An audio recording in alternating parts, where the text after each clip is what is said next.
Yes, we can start now. Yeah, yes, sir. Nilima ji, please mute yourself. ये तो वो था ना, वो वैद्य रघुनंदन, रघुनंदन वैद्य है। एक दिन पहले भी आया था। I have to. चला नहीं पाया था।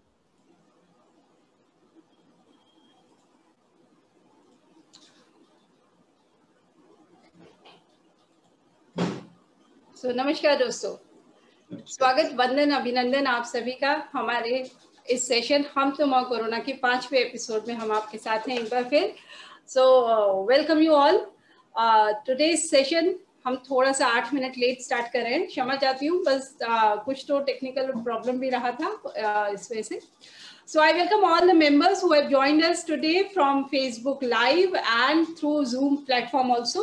So today's session हम तो माँ कोरोना, जो जैसा आप सभी को विदित है, ये सेशन हमारे इस तरह से चल रहे हैं कि हम वी हैव अ एक्सपर्ट और हम बात करते हैं अभी कोरोना से संदर्भ में आपको एक प्लेटफॉर्म मिलता है उन एक्सपर्ट्स के साथ रूबरू होने का, उनसे अपनी समस्या शेयर करने का, अपने प्रश्नों का जवाब जानने का, जो कि आज की डेट में सबसे बड़े कोरोना योद्धा के बीच रूप में हमारे साथ हैं। जहां ईश्वर पहले सबके साथ थे, तो नो डाउट वो आज भी ईश्वर हम सभी के साथ हैं, लेकिन ईश्वरीय स्वरूप आज के हमारे corona warriors, doctors and the entire medical staff, they are. मैं आप सभी को शत शत नमन करते हुए आज के इस सेशन का प्रारंभ करूंगी। और सेशन का फॉर्मेट आप सभी जानते ही हैं। आज का जो सेशन है इसमें हमने विशेषतर टॉपिक ही रखा है, जो आजकल आप सभी देख रहे हैं, ऑक्सीजन की जो भारी मांग है उसने कोविड-19 में इसके महत्व को हम सबको बताया है एग्जैक्टली। जैसा कि अभी डॉक्टर चित्तौड़ा साहब ने कहा, प्राण वायु। ऑक्सीजन जो कि हमारी सबके लिए, आपके हमारे लिए प्राणवायु है, जिसकी वैल्यू को शायद हम अभी नहीं समझे थे अब तक, लेकिन कोविड की सेकेंड वेव ने हमें उसको बहुत अच्छी तरीके से समझा दिया। और अभी सेकेंड वेव में सप्लीमेंटल ऑक्सीजन की जो आवश्यकता है वो लगातार हो रही है और मतलब मारामारी हो गई है ऑक्सीजन को लेके। इवन कई सारी चीजों, कई जगह हमने ये भी देखा है कि कई रिपोर्ट्स ऐसा भी कह रही हैं जिसमें कि हम इसको ऑक्सीजन को लेके हाथापाई तक की कई रिपोर्ट्स हैं जो हम दिन रात न्यूज चैनल्स वगैरह में देखते हैं। मैं अपने शहर की बात करूं, आपके हर शहर की यही गाथा, यही व्यथा है। बट स्टिल किसी चीज, अगर कोई संकट आता है तो उस संकट का कोई ना कोई उससे उबरने का अवसर भी हमारे साथ होता है, हमेशा होता है। जब हम कोविड-19 की सेकेंड वेव की बात करें या कोविड-19 की बात करें, तो एक बहुत ही इम्पॉर्टेंट रोल मैंने देखा है कोविड-19 के जो पेशेंट्स होते हैं उनकी देखभाल में एनेस्थेसियोलॉजिस्ट की अग्रणी भूमिका हमें समझ में आई है। आईसीयू में भर्ती जितने भी जो मेजर पेशेंट्स होते हैं, उनकी ट्रैकल इंक्यूबेशन के बाद मैकेनिकल वेंटिलेशन की उनको आवश्यकता होती है। और ऐसी जो एरोसिलेशन की जो जितने भी प्रोसीजर्स होते हैं कोविड-19 में, उनमें आप इस बात का विशेष ध्यान रखिए, उन्हें वायरल लोड का भी खतरा रहता है। उसके बाद भी जो हमारे बीच में जो जितने भी एनेस्थेसियोलॉजिस्ट हैं वो विशेष रूप से एयरवे मैनेजमेंट में पारंगत होते हैं। और आज की डेट में जितने भी हमारे डॉक्टर फ्रेटर्निटी काम कर रही हैं, जो फिजिशियंस हैं, उनको एनेस्थेसियोलॉजिस्ट के जो सपोर्ट है उनका एक महत्वपूर्ण रोल उसमें निकल के आ रहा है। वो क्रिटिकली इल पेशेंट्स को उनके साथ as a team worker, medical managers, strategist and leaders के रूप में निकल कर आए हैं। तो ऐसे ही समय में हमने आमंत्रित किया है आज आपसे रूबरू होने के लिए जो एनेस्थेसियोलॉजिस्ट हैं, very senior doctor SP Chittaura हमारे बीच में है। Doctor SP Chittaura, doctor SP Chittaura जो हैं हमारे झालावाड़ मेडिकल कॉलेज के अंदर एचओडी हैं। झालावाड़ मेडिकल कॉलेज में एचओडी हैं एनेस्थीसिया डिपार्टमेंट के। He is a senior professor of Medical College Jhalawad. He is a former HOD and anesthesia and additional principal Medical College of Kota also. Sir former medical superintendent रहे हैं JK Lon Hospital Kota में, and Indian Society for Anesthesiologists के president हैं Jhalawar branch के। तो आज आपके बीच में, आपके मन में, मेरे मन में कई सारे ऐसे प्रश्न हैं कि अचानक आखिर ये ऑक्सीजन की इतनी क्यों बात आ रही है, क्यों आखिर ऑक्सीजन की वजह से हम इतना इम्पोर्टेंस उसकी देख रहे हैं, और क्यों कोविड रोगियों के लिए इसके बारे में हमारे कई सारे, आपके मेरे मन में जितने भी प्रश्न हैं उन सभी प्रश्नों का उन सभी सवालों के जवाब आज सर के माध्यम से हम यहाँ लेने वाले हैं हमारे इस सेशन में। सो मैं अभी ज़्यादा समय नहीं लूंगी और मैं आमंत्रित करती हूँ डॉक्टर एसपी चित्तौड़ा सर को। Sir, welcome to you and over to you. आप एक बार स्टार्ट करिए, you can give a brief, then will invite questions. नमस्कार अनीता जी और नमस्कार सभी सुनने वालों को। मैं बाय प्रोफेशन, जिस तरह अनीता जी ने बताया, एनेस्थीजियोलॉजिस्ट हूँ और काफ़ी मेरा 40-45 साल का अनुभव इसी में रहा है। और जिस तरह से इन्होंने कहा कि एनेस्थीजियोलॉजिस्ट पर्टिकुलरली श्वसन क्रिया को ऑपरेशन के दौरान बेहोशी को मेंटेन करने में, श्वसन क्रिया को मेंटेन करने में, पूरी बॉडी को जीवित रखने में बहुत एक्सपर्ट होते हैं और इसी एक्सपर्टाइज का उपयोग उनका आईसीयू में भी होता है। पहले मैं और डिटेल में जाऊं उसके पहले जो आज मेन मुद्दा है, ऑक्सीजन थेरेपी। ऑक्सीजन जो प्राणवायु जिसको कहते हैं, आखिर इसकी बॉडी में जरूरत क्या होती है? सब जानते हैं जीवित रखती है, नो डाउट जीवित रखती है, पर आखिर ऐसा क्या करती है कि बॉडी इससे जीवित रहती है? तो इसका सबसे मुख्य कारण यह है कि ऑक्सीजन शरीर के लिए बहुत जरूरी है। बिना ऑक्सीजन के शरीर चल नहीं सकता। इसका मुख्य कारण है कि जो ऑक्सीजन जो अपन लेते हैं वो पूरी अंगों की प्रक्रिया में, सेल मेटाबॉलिज्म जिसको बोलते हैं, एक एक कोशिकाओं के जो मेटाबॉलिज्म में ये ऑक्सीजन का उपयोग होता है। और इस मेटाबॉलिज्म के बाद जो एनर्जी निकलती है, जिसको साइंटिफिक भाषा में एटीपी बोलते हैं, वो एनर्जी आपके शरीर को चलाने में और हर अंग को दुरुस्त रखने में काम आती है। तो ये तो ऑक्सीजन की महत्वता ही। ऑक्सीजन आखिर जरूरत क्यों है? जब इसकी कमी आती है तो सारे ऑर्गन स्थिर पड़ जाते हैं, एक एक करके ऑर्गन डैमेज होने लगते हैं। ब्रेन में हाइपोक्सिया हो सकता है, हार्ट में इस्चीमिया हो सकता है, लंग्स में भी इस्चीमिया हो सकता है और इस तरह से सांस क्रिया भी बंद हो सकती है। इसके देने के कई तरीके हैं। एक नॉर्मल आदमी ऑक्सीजन वायुमंडल से लेता है, ये केवल 21% होती है, 21%, जिससे आदमी का, स्वस्थ आदमी का काम चल जाता है। परंतु जब वो बीमार होता है तो इसी ऑक्सीजन की ज्यादा जरूरत होती है। किसी को 40% की जरूरत होती है, किसी को 50% की होती है। और अभी कोरोना काल में जैसा हम देखते हैं, जो सीरियस कम है उसका 2-4 लीटर से काम चल जाता है, किसी का 6 लीटर से चलता है। तो जैसे जैसे अपन ऑक्सीजन का लीटर का फ्लो बढ़ाते रहते हैं, उसी से ऑक्सीजन का परसेंटेज बॉडी में बढ़ता रहता है। अनुमान देखा गया है कि 2 लीटर ऑक्सीजन बढ़ाने पर 4 से 5% तक का सैचुरेशन बढ़ जाता है। और इस सैचुरेशन को आप अपने एक फिंगर में पल्स ऑक्सीमीटर आता है, उससे सैचुरेशन देखा जा सकता है। अनुमान जीवित रहने के लिए एक मनुष्य को 94 से 96% का सैचुरेशन बहुत जरूरी है। परंतु यह सब नॉर्मल हष्ट पुष्ट स्वस्थ आदमी में जरूरत होती है। उसके बाद अगर वो बीमार हो जाता है तो उसका सैचुरेशन कम भी हो सकता है, टेम्परेचर हो, खांसी की शिकायत हो जाए, जैसे कोरोना काल में हो रहा है। कोरोना में, कोविड में सबसे ज्यादा इन्वॉल्वमेंट लंग का होता है। शुरुआती दिनों में कम होता है, बाद में ज्यादा होता है। तो ऑक्सीजन का सैचुरेशन और ऑक्सीजन का परसेंटेज लीटर्स में उतनी ही मात्रा में जरूरत पड़ती रहती है। तो इसलिए मतलब एक स्वस्थ आदमी को तो वायुमंडल की 21% ऑक्सीजन ही बहुत है और 21% सैचुरेशन में ही उसका जो बॉडी का सैचुरेशन 97% हो जाता है 21% ऑक्सीजन से। परंतु बीमार होने पे ये सैचुरेशन घटता है और वहां पे प्राणवायु और ऑक्सीजन की जरूरत पड़ती है। अब ये हो सकता है कि हालांकि क्वेश्चन आएंगे, मैं बताऊंगा, पर फिर भी इस ऑक्सीजन की जरूरत को देने के कई तरीके हैं। 2 लीटर से 15 लीटर, 16 लीटर, इवन सीवियर से सीवियर मरीजों में 70 लीटर तक भी ऑक्सीजन देने की जरूरत पड़ती है।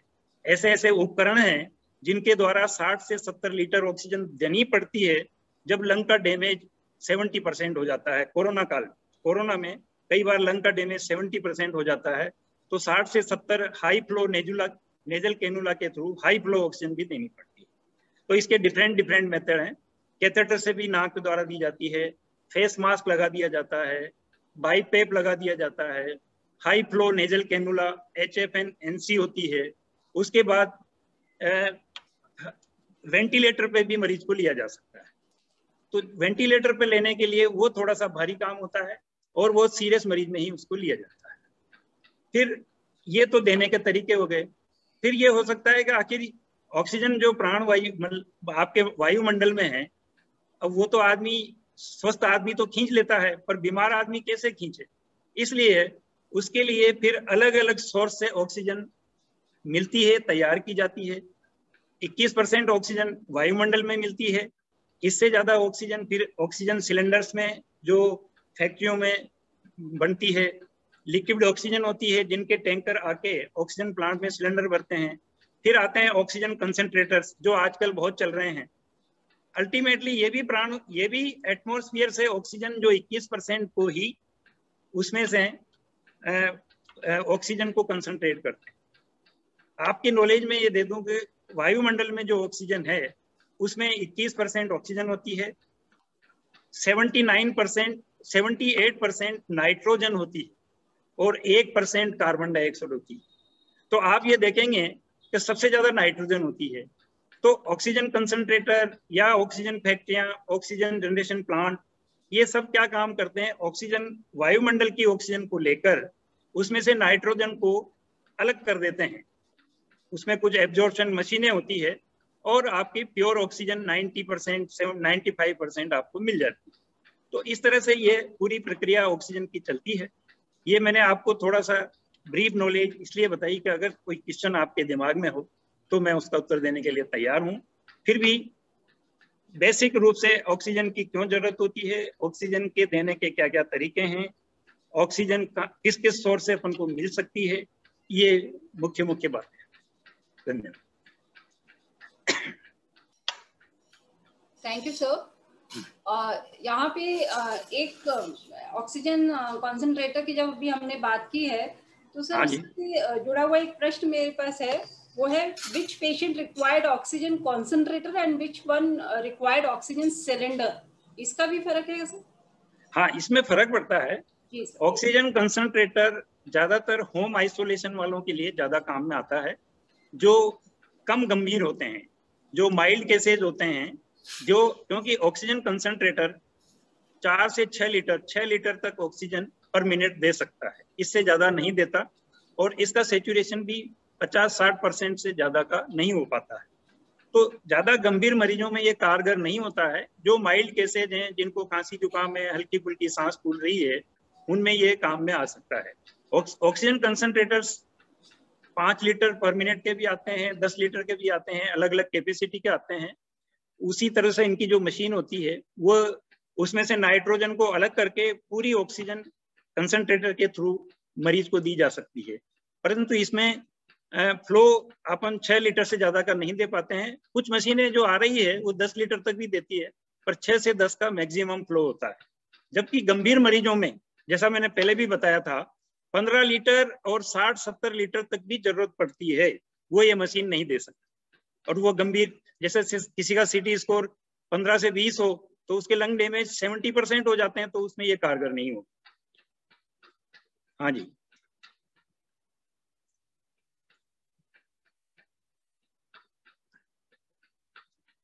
और कोई? हाँ अनीता जी। जब किसी मरीज का अगर जब भी ऑक्सीजन लेवल गिरेगा तो क्या हम ये माने कि उसे कोविड ही है? नहीं है, ऐसा नहीं है।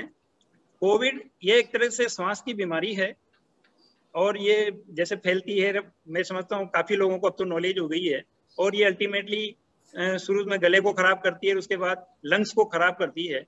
तो लंग की खराबी कई कारणों से होती है, जैसे इन्फ्लुएंजा लाइक सर्दी जुकाम होता है, उसमें भी हो सकती है।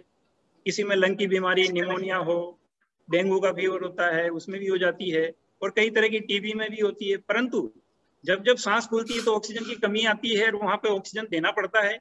परंतु ये जांच से पता लगेगा कि ये कोविड की वजह से है या कोई दूसरी बीमारी की वजह से है। अनुमन सांस की बीमारियां बच्चों में, बड़ों में हमेशा चलती रहती है। मौसम चेंज होता है, सर्दी आती है, तो कभी भी ऑक्सीजन की जरूरत पड़ सकती है। Right, thank you sir. एक है question, in case of SpO2 level less than 90 और उस समय बेड अवेलेबल नहीं है, अगर 90 से नीचे जा रहा है और बेड अवेलेबल नहीं हो पा रहा है किसी हॉस्पिटल में, जो कि आज की परिस्थितियां कई जगह देखने को मिल रही हैं, तो उस केस में क्या किया जाना चाहिए? इसमें सबसे बढ़िया इनका सैचुरेशन 90 है और 90 से नीचे नहीं जाए।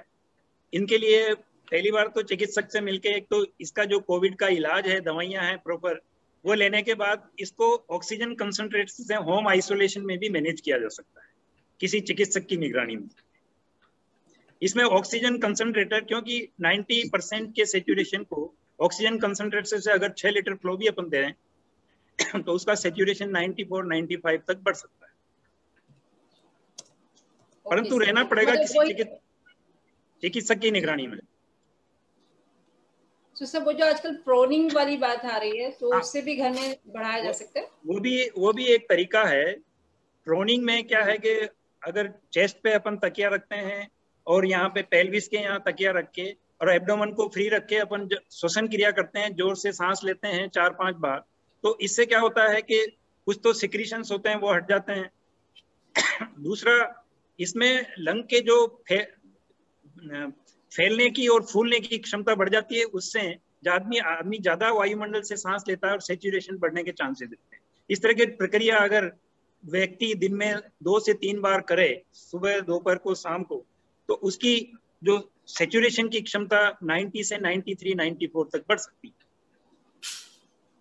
परंतु फिर भी ऑक्सीजन अपनी जगह है, ये प्रक्रिया बढ़ सकती है, पर अगर लंग डैमेज ज्यादा होंगे तो उसमें ये कारगर इतनी नहीं होगी। ये इनिशियल स्टेज में माइल्ड और मॉडरेट केसेज में काम आ सकती है। फिर भी ऑक्सीजन की सप्लीमेंट की उनको लेटर ऑन जरूरत पड़ सकती है। Right sir. सो वो यहाँ पे एक क्वेश्चन है कि to explain the procedure of proning, तो सर आपने बताया ये तकिया नीचे रखना है। इसमें छाती के यहाँ एक तकिया रखिए, एक पेल्विस के यहाँ जहाँ अपने कुल्ले होते हैं वहां पर रखिए, और इसमें पेट को फ्री रखा जाता है ताकि आदमी सांस आराम से ले सके पेट फुला के, और जोर से सांस लेनी पड़ती है ताकि आपकी पीठ से जो लंग होते हैं, जनरली अपन सीधे सोते हैं, जब लंग के पीठ पे प्रेशर ज्यादा रहता है उससे फुलाव कम होता है।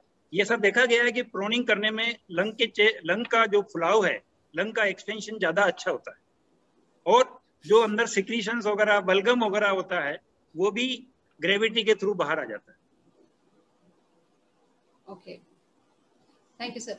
So we have a question.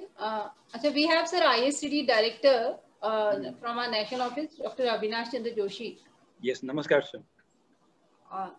He's there with us. He has mentioned. Are you there, Dr. Joshi?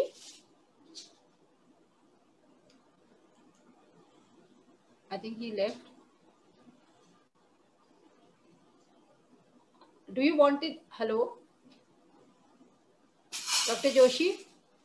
I think yeah, hello. Yes, sir. Your message, sir. Here you come. Message nahi hai. This is a very good program. I have to leave for another meeting, so I just wanted to thank you for organizing the very, very informative program.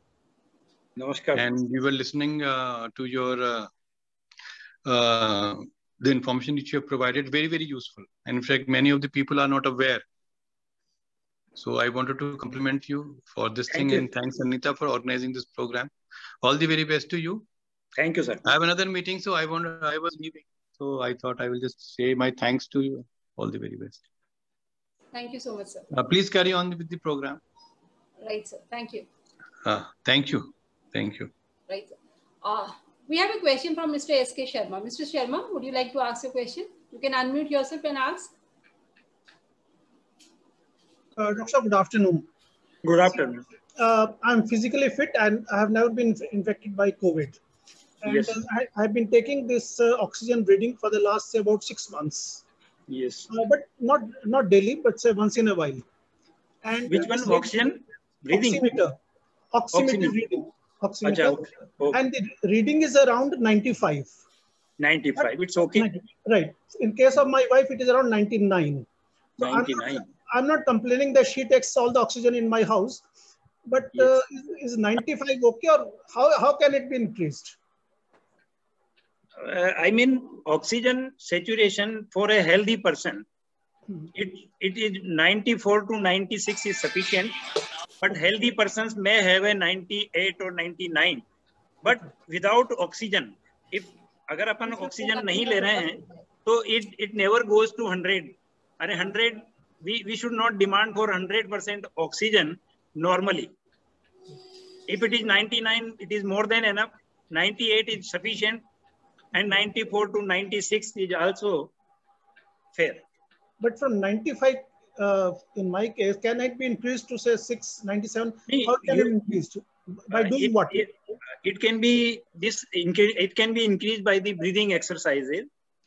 This breathing, you can, आपके जो lung की capacity को आप बढ़ा सकते हैं breathing exercise से. Breathing exercise में एक तो ब्रेथ होल्डिंग होता है, जिसमें आप लंबी सांस लें और अपनी सांस को रोकें कम से कम 25 से 50 सेकंड, 1 मिनट तक अगर रोक सकते हैं तो जितना रोक सकते हैं, but it should be more than 25 second. अगर 25 सेकंड से आप 10 बार सुबह और 10 बार शाम को करते हैं तो ये आपके लंग की कैपेसिटी को बढ़ाता है और ऑक्सीजन की जो डिमांड है उसको भी फुलफिल करता है. दूसरी कई तरह की जो प्रोनिंग एक्सरसाइज हैं, उसके बाद आप लेटे हुए भी ब्रीदिंग एक्सरसाइज, लंबी लंबी सांस लें. लंबी लंबी सांस लेने से जितने आपके लंग एक्सपेंड हो सकते हैं, क्योंकि आप देखेंगे कि लंग जितना एक्सपेंड होगा, ऑक्सीजन को एब्जॉर्ब करने के लिए उतना ही सरफेस एरिया मिलेगा. अगर सरफेस एरिया कम है तो ऑक्सीजन कम कांटेक्ट में आएगी और कम एब्जॉर्ब होगी, और जितना आपका लंग का फुलाव ज्यादा होगा उसको एरिया ज्यादा मिलेगा, तो जितनी आप ऑक्सीजन लेंगे वो पूरी यूटिलाइज होगी और आपका सैचुरेशन भी इंप्रूव होगा.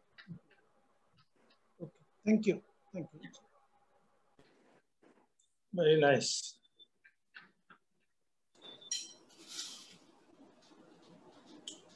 Colonel Lamba, you have a question? Dr. Yeah. Yes, sir. Good evening, Dr. Chittoda. Good evening. Good evening. I'm thankful to you for educating us. And Yes. I have a very important question with regard to large number of people, oldies, are found having saturation around 90, sir. Yes, sir. They are very happy, healthy, comfortable. However, they cannot undertake brisk walk and others. Yes. But however, they are fit and fine around 75 years of age. Yes. And what have you to say about them? That at 90, he's very healthy and happy person. He has a sound sleep, or she has a sound sleep. So what have you to say about them, sir? वैसे एक अमूमन normal स्वस्थ आदमी के लिए 90% oxygen वैसे तो कम है. 92 से कम नहीं रहना चाहिए, 92 से ऊपर रहना चाहिए. परंतु क्योंकि ओल्ड एज में जैसा आप बता रहे हैं, वो लोग जो 90 के सैचुरेशन रख रहे हैं, वो इसलिए अपनी जीवन को अच्छी तरह चला पा रहे हैं क्योंकि उनकी फिजिकल एक्टिविटी भी कम है. मेरा कहने का मतलब उनकी डिमांड भी कम है, तो जितनी ऑक्सीजन सैचुरेशन वो मिल रहा है उसमें रह रहे हैं. परंतु 90% की सैचुरेशन और 92-93% की सैचुरेशन दोनों में फर्क होता है. 93 और 92 की परसेंट सैचुरेशन रखने वाले ओल्ड एज पर्सन्स वो ज्यादा अलर्ट होंगे, कम सुस्त होंगे और उनका जो मेंटल एक्टिविटी भी अच्छा होगा. जो कॉन्स्टेंटली 90% पे जीवित हैं, उनको अमूमन आप देखेंगे कि उनकी एक्टिविटी स्लगिश होती है. आप कोई बात करेंगे तो उनका रेस्पॉन्स भी पुअर होगा. ज्यादातर लोगों में कोई इक्का दुक्का हो सकता है उस पर भी अगर है. और ये ऐसा क्यों होता है? क्योंकि रिक्वायरमेंट कम इसलिए भी हो जाता है कि एक्टिविटी फिजिकल कम हो जाती है. दूसरा, इनकी लंग की जो फूलने की कैपेसिटी है वो भी कम होती है. इसको बढ़ाने का एक ही तरीका है. जो आदमी चल नहीं सकता तो वो लेटे लेटे या बैठे बैठे भी ब्रीदिंग एक्सरसाइज करे. तो उसकी ब्रीदिंग एक्सरसाइज, जैसे मैंने ब्रेथ होल्डिंग बताया था, प्रोनिंग पोजीशन है. प्रोनिंग पोजीशन ओल्ड आदमी कर नहीं सकता, परंतु वो बैठा बैठा लंबी लंबी सांस निकालना और लेना ये तो वो कर सकता है, जिससे लंग का एरिया, लंग का फुलाव ज्यादा जितना होगा उतनी ही ऑक्सीजन सैचुरेशन बढ़ेगा. ये अमूमन चेस्ट की exercises, breathing exercises, old man हो या जैसे भी हो, क्योंकि बैठे बैठे या करने में ज्यादा तकलीफ नहीं आती है, कर सकते हैं। बहुत से लोगों को मैंने देखा है जो 90 साल के होते हुए भी अपने पलंग पे बैठे हुए अपनी ब्रीदिंग एक्सरसाइज करके अपना श्वासन शक्ति को बढ़ाते हैं और सैचुरेशन भी अच्छा रखते हैं। Thank you so much, doctor. It's very kind of you. Thank you, sir. Damodar Prasad Sharma ji, would you like to ask question? आप अनम्यूट करें अपने आप को।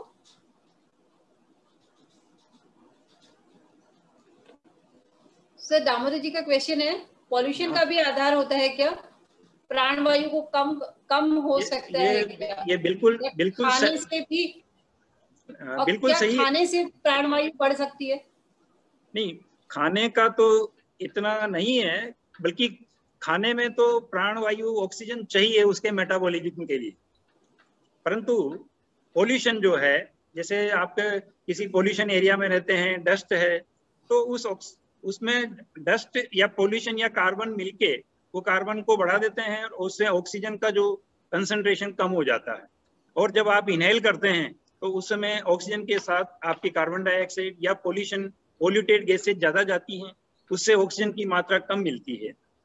तो उसका एक ही तरीका है कि पोल्यूशन एरिया में जितना जल्दी हो वहां से बाहर निकल जाएं, या फिर पोल्यूशन के एंटी पोल्यूशन मास्क भी आजकल आते हैं, वो भी लगाए जा सकते हैं, जिससे वो फिल्टर हो जाती है पोल्यूशन। और जहां तक वो पोल्यूशन से दूर रहे, क्योंकि ऑक्सीजन की कमी करता है पोल्यूशन।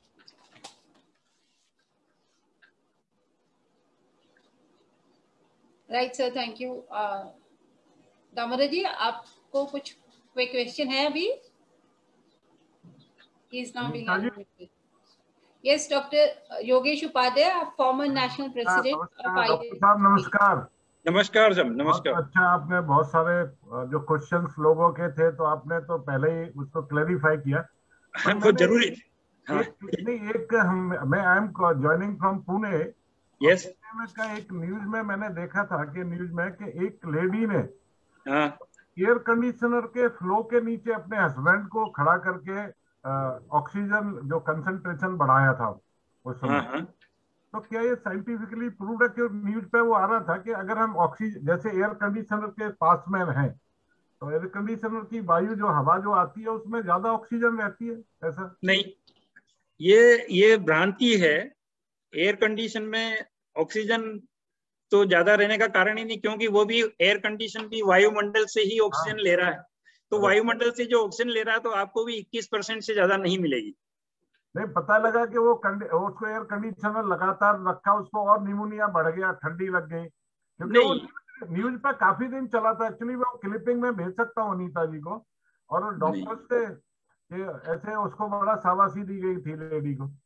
नहीं, अनुमन राहत इसलिए मिलती है कि कहीं भी आप देखेंगे जो गर्म हवा होगी उसमें ऑक्सीजन की कमी होगी, और उसमें दूसरी जो कार्बन डाइऑक्साइड नाइट्रोजन की मात्रा ज्यादा होती है, इसीलिए आप गर्म हवा को सहन नहीं कर पाते हैं। हवा जितनी ठंडी होगी ऑक्सीजन की मात्रा उसमें बढ़ती है। परंतु फिर भी जहां तक मैं कह रहा हूं कि वायुमंडल से जितनी ऑक्सीजन है उतनी पूरी मिल जाएगी आपको उसमें। और आप अगर उस समय आप श्वसन क्रिया में लंबी सांस लेते हैं, राहत है, कहीं से थके हुए आते हैं तो आपको आराम मिलता है। इसका मतलब वो ऑक्सीजन आपको पूरी मिल रही है, इसलिए आराम मिल रहा है। जहां पर ऑक्सीजन की कमी होगी आप बेचैन हो जाएंगे। इसलिए ऑक्सीजन की यहाँ तो मैं इस बात से सहमत नहीं हूं कि एसी में ऑक्सीजन की परसेंटेज बढ़ जाती है या घट जाती, पर ऑक्सीजन आपको पूरी मिल जाएगी। और उसका जो टेम्परेचर कम होने से आपको बहुत राहत और सुकून देगी। एक और क्वेश्चन है कि जैसे अभी पल्स ऑक्सीमीटर है, बहुत तरह के आ रहे हैं, अभी काला बाजारी भी बहुत हाई लेवल पे हो गई है। तो ऐसा कौन सा सोर्स, क्योंकि हमारे यहाँ भी पीएमसी के ऑफिशियल्स आए थे, उसमें पेंसिल लगाया तब भी 98% दिखा रहा था। उंगली तो छोड़ो, पेंसिल में भी, अभी पकौड़ा में भी दिखा। तो ऐसा कौन सा ब्रांड हो सकता है जो रिलायबल हो? ऐसा भाई ऐसा है कि ये अभी जो पल्स ऑक्सीमीटर की जो डिमांड जब बढ़ी है, या कई भी चीजों की, कहाँ आप देखो दवाइयों की और की, तो इसमें क्या है कि छोटी छोटी कंपनियों ने भी ऑक्सीमीटर बनाना चालू कर दिया है। मेरी राय में अच्छी कंपनी का जो कंपनियां जब ज्यादा डिमांड नहीं थी जब से बना रही है, जैसे फिलिप्स कंपनी है, बीपीएल है, और दूसरी कई कंपनियां हैं जो पर्टिकुलरली फिलिप्स और बीपीएल के पल्स ऑक्सीमीटर बहुत रिलायबल हैं। और ये कंपनियां अभी मार्केट बढ़ने से नहीं बढ़ाया इन्होंने, ये तो पहले से ही बना रही। तो इनकी जो टेक्नोलॉजी और रिलायबिलिटी बहुत अच्छी। बहुत से लोग अपॉर्चुनिटी इन क्राइसिस चल रहा है ना, जैसे दिल्ली में। हाँ, तो उसमें आपको वीडियो देखे मैंने भी बहुत सारे, कि उन्होंने ककड़ी भी रख दी तो ककड़ी का भी सैचुरेशन बता दिया, पकौड़ी का भी बता दिया। तो ये इस तरह के जो आ रहे हैं ये बड़े, इसका मतलब उसमें जो उन्होंने केवल डिजिटल डिस्प्ले कर दिया है, या तो वो फिक्स कर दिया है या फिर कुछ, इनकी रिलायबिलिटी अच्छी नहीं है। तो काफी कंफ्यूजिंग ये चल रहा है। नहीं तो ऑक्सीमीटर कंपनी का जैसे मैंने बताया 2-3 कंपनियां जो है वही अच्छी है। अनीता जी तो है ही, पर कोटा चैप्टर के सभी ऑफिस बियरर एंड पर्टिकुलरली आपको बहुत बहुत धन्यवाद, क्योंकि आजकल इसके ऊपर इसकी वजह से लोड बढ़ गया है हॉस्पिटल पे, health. Yes sir, thank you sir. पर ये ऑक्सीमीटर इसलिए भी जरूरी है कि अगर घर पे होम आइसोलेशन है और ऑक्सीजन वो ले रहा है या नहीं ले रहा है, तो एक बड़े दिल को शांति होती है वो सैचुरेशन देख के कि हाँ मेरा सैचुरेशन 94 है, 93 है, 95 है। इसलिए पल्स ऑक्सीमीटर आज, और उससे ये भी होता है कि मुझे कब डॉक्टर को दिखाना है या नहीं दिखाना, एक जरूरत की चीज तो हो गई है, पर अच्छी कंपनी का। नहीं sir, actually we are thankful to medical fraternity people like you. Poona में बहुत से हॉस्पिटल्स हैं, क्या है वो पैकेज में they are giving pulse oximeter, और ये जो चीजें ऑप्शनल है if you want to buy, तो उसमें एक रिलायबिलिटी रहती है उन्होंने इसको रिकॉर्डिंग करने के लिए, क्योंकि वो जो वो किट में लाते हैं तो कम से कम वो रिलायबिलिटी इसलिए कि कंपनी तो अच्छी होगी। वो जो कंपनी अच्छी है, रिलायबल है, तो अच्छा अभी फ्रेटर्निटी ने इतना बढ़िया, तो हम तो सभी डॉक्टर्स को, पैरामेट्रिक को प्रणाम करते हैं, देवदूत के रूप में अभी काम कर रहे हैं आप लोग, और आपने कीमती समय निकाल के जो यहाँ भी जो कुछ जो लोगों का ज्ञान बढ़ाया है, तो धन्यवाद। और देवी जी तो हमारी करती रहती हैं हमेशा। नहीं, वो तो ऐसा है कि हमारी ब्रांच में जो हम तो डायरेक्ट आईसीयू में मैनेज करने वाले लोग हैं, वेंटिलेटर चलाने वाले लोग हैं, और ऑक्सीजन का कितना सैचुरेशन देना है, कितना नहीं देना, फ्लो कब बढ़ाना है, बाईपेप देना है, हाई फ्लो नेजल कैनुला देना है, वेंटिलेटर से ट्यूब डाल के वेंटिलेटर पर रखना, ये सब प्रक्रियाएं हम करते हैं। Thank you, sir. Thank you, Dr. Upadhyay, for joining us. He's a national, past national president of IEC. I was also in the meeting. Jahan Joshi sahab the actually. Thank you, sir. But Sujata ji, you have raised your hand. Acha, very good, sir. Thank you. Sujata Tathed ji, you have raised your hand. Have a question. Then I'll have questions in the. Unmute yourself. Please unmute yourself. आवाज नहीं आ रही। हाँ, अच्छा, हाँ doctor साहब, आजकल ये happy hypoxia करके एक इसके बारे में काफी बातचीत हो रही है। बिल्कुल, मैं सर उसके बारे में पे थोड़ा सा मेरे दिमाग में आपको बताने का था, पर मैं थोड़ा सा सुनना भूल गया। पर्टिकुलरली हैप्पी हाइपोक्सिया की डेफिनेशन ये है कि आपका सैचुरेशन 90 और 90 से कम होने पर भी, जिसमें आप खुश रहो और आप अपना काम करते रहो, आपको कोई तकलीफ नहीं हो, ये तो होती है हैप्पी हाइपोक्सिया की डेफिनेशन। कि आप हाइपोक्सिक हैं, ऑक्सीजन की कमी है, फिर भी आप खुश हैं। अब ये किस किस में होता है? जनरली ज्यादातर बीमारियों में इस तरह का होता नहीं है। जब भी हाइपोक्सिया होता है, हाइपोक्सिया कब कहलाएगा? जब 90 से सैचुरेशन कम आने लग जाए, उस समय आपको तकलीफ होगी और बेचैनी बढ़ जाएगी। तो ज्यादातर बीमारियों में होता है, परंतु कोरोना की बीमारी में ये देखा गया है कि पहले 5 दिन सर्दी जुकाम रहता है, फिर लंग का इन्वॉल्वमेंट होता है। लंग का जब इन्वॉल्वमेंट होता है उस समय भी आदमी घूमता रहता है। उसका अगर सैचुरेशन देखा जाए तो उस समय कई बार 90, 89 पे आदमी घूमता रहता है और उसको कोई तकलीफ नहीं होती। इसी को हैप्पी हाइपोक्सिया बोलते हैं। और ये हैप्पी हाइपोक्सिया एक तरह से बीमार को गुमराह करने वाला पॉइंट होता है कि आदमी हाइपोक्सिया में है, वो देखा नहीं, उसको नजरअंदाज करता है और वो कहता है कि मैं तो ठीक हूँ, कोई तकलीफ ही नहीं है, तो मुझे क्या जरूरत है ऑक्सीजन लेने की। और यही हैप्पी हाइपोक्सिया का एक्चुअली कारण होता है। जब वो बीमार हाइपोक्सिया में होते हुए भी वो काम करता रहता है और अल्टीमेटली वो फिर उसके लंग डैमेज ज्यादा होते हैं, तब हाइपोक्सिया में होके आदमी परेशान होकर फिर सोना पड़ता है या भर्ती होना।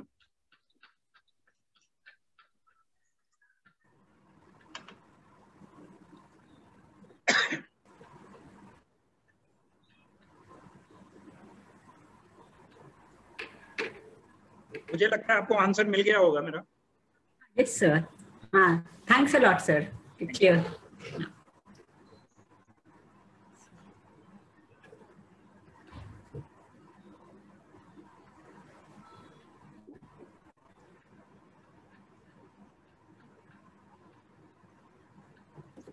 एक इसमें एक बात और है कि हर आदमी को ये समझ लेना चाहिए कि ऑक्सीजन वायुमंडल में है, नो डाउट, स्वस्थ आदमी के लिए काफी होती है, परंतु जब जब भी जरूरत हो किसी भी तरह की, तो ऑक्सीजन का एनरिचमेंट माइल्ड केस में, मॉडरेट केस में और सीवियर केस में जैसे जरूरत हो उसी हिसाब से लीटर पर मिनट फ्लो की जरूरत पड़ती है। आज की तारीख में अगर माइल्ड केस है, हॉस्पिटल में भर्ती नहीं होना चाहता है, तो ऑक्सीजन कंसंट्रेटर उसका सबसे बढ़िया आंसर है। उसमें आप 5 लीटर का, 10 लीटर का पर मिनट फ्लो आ जाता है, और माइल्ड केस में जिसमें सैचुरेशन 90, 89, 88 है, वो आराम से इम्प्रूव हो जाता है, घबराने की जरूरत नहीं है। उसके साथ कोरोना का दूसरा इलाज भी लिया जा सकता है। ये डॉक्टर साहब रूटीन लाइफ स्टाइल में इस कैसा रखना चाहिए कि ऑक्सीजन लेवल आपने जो 94 का बताया वो एडिक्वेटली मेंटेन रख सकें। जैसे अभी आपने बताया कि आदमी को पता ही नहीं चलता है 89 में घूम रहा है और वो बड़ा हैप्पी मूड में है, वो तो बड़ा मुश्किल हो जाता है। तो इसलिए अपने वो इसका और उसकी लाइफ स्टाइल ये ऐसा अनुमान तो कुछ बीमारियों में ही देखा गया, जिसमें कोरोना एक बीमारी है, इसी में पर्टिकुलरली ऐसा होता है। जनरली जैसे टीबी थी या निमोनिया के केसेस होते हैं, तो उनमें इतने सैचुरेशन के बाद आदमी हैप्पी नहीं रहता, उसमें परेशान हो जाता है और उसको अल्टीमेटली इलाज लेना पड़ता है, ऑक्सीजन लेनी ही पड़ती है। नॉर्मल आदमी को अपना ऑक्सीजन लेवल अच्छा रखने के लिए जो अनुमान सब जानते हैं, ब्रीदिंग एक्सरसाइजेज, श्वसन क्रिया की जो एक्सरसाइजेज हैं वो जरूर करनी चाहिए। पर्टिकुलरली वॉकिंग से भी पूरी बॉडी हिलती है। उसके साथ अपने आप जब आप मेहनत करेंगे तो आप देखेंगे कि सांस जोर जोर से आप लेते हैं। क्यों? क्योंकि आपने काम किया, उस समय एनर्जी की जरूरत पड़ी। एनर्जी को पाने के लिए ऑक्सीजन को, आपके सेल मेटाबॉलिज्म को बढ़ाना पड़ता है, ऑक्सीजन की जरूरत पड़ती है, और आप ऑक्सीजन ज्यादा, उस समय आपकी रेस्पिरेटरी रेट भी बढ़ जाती है, तो उस मात्रा में आप ऑक्सीजन की मात्रा बढ़ा देते हैं। और ये एक्सरसाइज, ब्रीदिंग एक्सरसाइज, लंग की एक्सरसाइज करने से आपकी हमेशा लाइफ में भी ऑक्सीजन की मात्रा बनी रहेगी।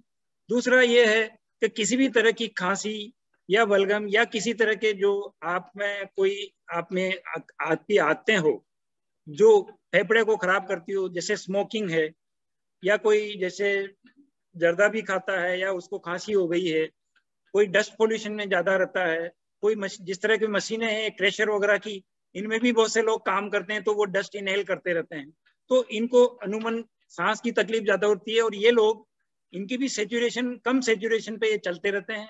अल्टीमेटली जब क्रिटिकल लेवल आ जाती है तो फिर बीमार पड़ जाते हैं। तो पोल्यूशन से दूर रहें, अच्छे एटमॉस्फेयर में आप सांस लें, ब्रीदिंग एक्सरसाइज करें, और ओपन वातावरण में जैसे बगीचे में, या हर आदमी को एक अपना रूटीन बनाना चाहिए कि वो, आप देखिए कि आदमी ऑक्सीजन लेता है और पेड़ों ने तो आपके लिए ऑक्सीजन को ही त्याग दिया है, उनको ऑक्सीजन चाहिए नहीं पेड़ों को, वो तो पूरी कार्बन डाइऑक्साइड पे जिंदे हैं और आपके लिए ऑक्सीजन पैदा करते हैं। तो क्यों नहीं आप पेड़ों के नीचे घूमने जाते हैं, पेड़ों से आपको ऑक्सीजन मिलेगी, और वही एक तरीका है बढ़ाने का। वहां पे आप बैठ के या खड़े खड़े, दौड़ के, चल के, लंबी लंबी सांसें लेके अपने ऑक्सीजन की मात्रा बढ़ा सकते हैं। तो इस तरह से आपके बॉडी के ऑक्सीजन स्टोर भी बढ़ेंगे। कई बार ऑक्सीजन की जैसे जरूरत नहीं है आपको, और फिर भी आपने अगर ज्यादा इनहेल कर लिए, तो ऑक्सीडेटिव प्रोसेस हैं, ऑक्सीडेशन हैं आपके अंदर, वो रिजर्व में भी कुछ मात्रा में रहती है, जिससे आपकी शक्ति बढ़ती है। Oh great sir.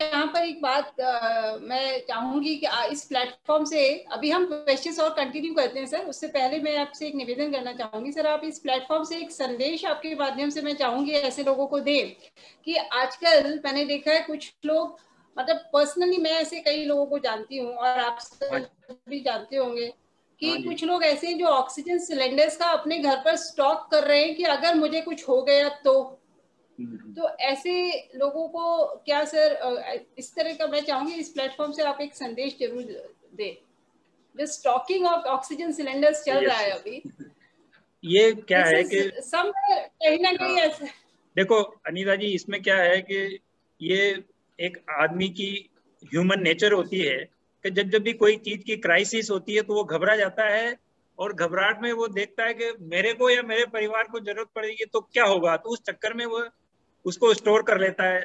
स्टोर करने से कोई फायदा नहीं है। जब ऑक्सीजन की आपको जरूरत पड़ेगी तो ऑक्सीजन ही काम आएगी, और उसको उसके बाद स्टोर करने से आप कई लोगों को जो उनको ऑक्सीजन मिल सकती है उनका जीवन छीन रहे हैं, क्योंकि ये ऐसी प्राणवायु है। अगर आपने 10 सिलेंडर अपने घर पे रख लिए, हो सकता है वो 10 सिलेंडर 10 लोगों की जान बचा सकते थे, तो एक तरह से आपने 10 लोगों के साथ अन्याय किया है। तो मैं यही मैसेज देना चाहूंगा कि क्राइसिस में या किसी भी तरह की कमी में, जैसे बहुत से लोगों ने रेमडेसिविर को स्टोर कर लिया, कई लोगों ने कोई दूसरी चीज को, दवाइयों को स्टोर कर लेते हैं। पहले आपको एक मालूम हो, पिछली वाली जो वेव आई थी उसमें हाइड्रोक्सी क्लोरोक्विन का मार्केट में घाटा आ गया था, उस समय भी लोगों ने हाइड्रोक्सी क्लोरोक्विन स्टोर कर ली थी। तो ये पता नहीं, कुछ मार्केट का ऐसा हो जाता है, कुछ इसमें फाइनेंशियल एड भी हो जाती है। तो मेरा यही संदेश लोगों से रहेगा कि इस महामारी के टाइम पे लालच को छोड़ दें, मानवता के प्रति थोड़ी सी दया रखें, और जो भी चीज स्टोर करें हो सकता है उससे 10 लोगों का भला हो, आप स्टोर नहीं करें। ईश्वर ने आपको चाहा तो आपको स्वतः ही मदद मिल जाएगी, आपको जब जरूरत होगी जब। इसलिए दया भाव रखें, कोई चीज का स्टोर नहीं करें, ऑक्सीजन सिलेंडर का भी स्टोर नहीं करें, दवाइयों का भी स्टोर नहीं करें। जब, क्योंकि स्टोर करने से ऐसा नहीं है कि आप जिंदे रह ही जाओगे, कोई जरूरी नहीं है। हो सकता है जब आपको घर में आपने ऑक्सीजन स्टोर करी है और आपको भर्ती होना पड़ गया हॉस्पिटल में, तो हॉस्पिटल में तो हॉस्पिटल की ऑक्सीजन ही काम आएगी, घर की कहाँ काम आएगी। सही बात है सर। और in that case we have oxygen concentrator है, आप अफोर्ड करिए, आप घर पे खरीद के रखिए ना एक ऑक्सीजन कंसंट्रेटर, आपको थोड़ी बहुत मदद मैं आपकी बात से सहमत हूँ। ऑक्सीजन सिलेंडर के बजाय आप ऑक्सीजन कंसंट्रेटर घर में रखिए, और उसमें क्या है कि बस इलेक्ट्रिकली ऑपरेटेड है, आपके बिजली का प्लग होना चाहिए और वो चालू हो जाता है, कोई रिकरिंग खर्चा नहीं है। वायुमंडल की ऑक्सीजन 21% को लेके उसमें से 79% नाइट्रोजन को अलग करके, रिमूव करके, आपको 99% ऑक्सीजन आपको दे सकता है। कोई खर्चा नहीं है, केवल बिजली का खर्चा आएगा, बाकी आपको सिलेंडर के बराबर ऑक्सीजन मिल जाएगी। बिल्कुल सही। Manisha Singh ji has raise your hand. Manisha ji, आपका कोई क्वेश्चन है? Good evening, ma'am, and good evening, sir. I'm from Jaipur. Yes. Yeah, I'm from Jaipur. So, sir, मैं अपार्टमेंट में रहती हूँ, मीन्स लाइक बिल्डिंग में। तो इफ आई लिव्ड इन इधर कभी इसको कर रहे हो, कभी उसको कर रहे हो। एक मिनट होल्ड करें मैम। नीलिमा जी कुछ डिस्टरबेंस आ गया, सुन नहीं पाया मैं। हाँ सर, मैं जयपुर से बोल रही हूँ, और मैं अपार्टमेंट बिल्डिंग में रहती हूँ। तो वहां पे मैं सेकंड फ्लोर पे रहती हूँ। अगर थर्ड फ्लोर में कोरोना पॉजिटिव है और इवन फर्स्ट फ्लोर पे भी, तो क्या हमको हमारी फ्लैट का क्या बैल्कनी वगैरह में भी जाना, it's not safe for us, कि हम प्योर एयर कहाँ से ले सकते हैं इस कंडीशन में? नहीं, इसमें क्या है कि जैसे आप सेकंड फ्लोर पे रहते हैं, कोरोना का पेशेंट थर्ड फ्लोर पे है, यही कहना चाह रहे हैं ना? हाँ जी सर। तो इसमें क्या है कि डिस्टेंस काफी हो जाता है, ऐसी कोई दिक्कत नहीं है। बालकनी में आप अपनी बालकनी में जा सकते हैं। कोरोना अगर वो मरीज ऊपर की बालकनी में आया भी है तो इतना उसका फैलाव नहीं है, 8-10 फीट से ज्यादा का उसका नहीं है। और इतने जब खुले वायुमंडल में जहाँ पे कोई भीड़ भाड़ नहीं है, वहां इतना आपको इन्फेक्ट नहीं करेगा। आप खुले में ऑक्सीजन ले सकते हैं, वायुमंडल की ऑक्सीजन ले सकते हैं। Okay sir, thank you so much. Thank you Manisha ji. Sir, we have one more question from mister S K Sharma. Sir, how are Sharma ji, आप पूछ रहे हैं how are diabetes and COVID are related? How does diabetes impact the medication of a COVID patient? Sir, we have a live case. The patient is diabetic. Yes. And for being treated at home only, but then all of a sudden the sugar level rose to 350 or something. Yes. Then steroids were given, and then of course insulin was also given. Now it is below 100. It's being sugar level. Yes. So what should be done? How these two things are related? Why diabetes interferes with the COVID treatment? Or is it the normal medication which interferes? Diabetes के patient में जो corona के साथ में क्या double risk होती है, corona की बीमारी जब ज्यादा होती, कोरोना की बीमारी जब भी होती है डायबिटिक पेशेंट्स में उसका फ्लेयर अप ज्यादा होता है अगर ब्लड शुगर कंट्रोल नहीं रखी तो। आप नहीं मानेंगे, ब्लड में जो ग्लूकोज है वो एक तरह से बैक्टीरिया या किसी भी वायरस का पनपने का भोजन होता है एक तरह से। जहां भी ग्लूकोज होगा, glucose is the best media to replication of the virus. Virus दिन दूना और रात चौगुना ग्लूकोज की प्रेजेंस में बढ़ता है। इसलिए डायबिटीज के मरीजों को मेरा कहना है एक बार तो ब्लड शुगर उनको कंट्रोल में रखनी पड़ेगी इंसुलिन देके। दूसरा, अगर हो जाता है तो उसमें जो कई बार जब कोरोना का इफेक्ट लंग पे आने लगता है तो डायबिटीज के मरीज को हमको स्टेरॉइड भी देना पड़ता है। और आप जैसा जानते हैं या मैं नहीं जानते हैं कोई बात नहीं, स्टेरॉइड की एक तासीर है, उसकी प्रॉपर्टी है स्टेरॉइड की कि वो ब्लड शुगर को बढ़ाता है। तो ये दो चीजें ऐसी कॉन्ट्राडिक्ट हो जाती है। डायबिटीज का मरीज एक तरफ तो अपनी ब्लड शुगर इंसुलिन से कम करना चाहता है, दूसरी तरफ स्टेरॉइड देना बहुत जरूरी होता है वायरस की जो इम्यून रेस्पॉन्स को कम करने के लिए, और वो उधर बढ़ाते हैं। तो दोनों चीजों के बीच में बैलेंस करना पड़ेगा। जैसा आपने बताया उनकी ब्लड शुगर 100 है, तो 100 ब्लड शुगर अगर ये मेंटेन 100 से 120 ब्लड शुगर मेंटेन हो जाती है इंसुलिन से तो बेस्ट है ये। इसमें कोरोना का प्रभाव कम होगा, जो भी दवाइयां हैं वो कारगर होगी।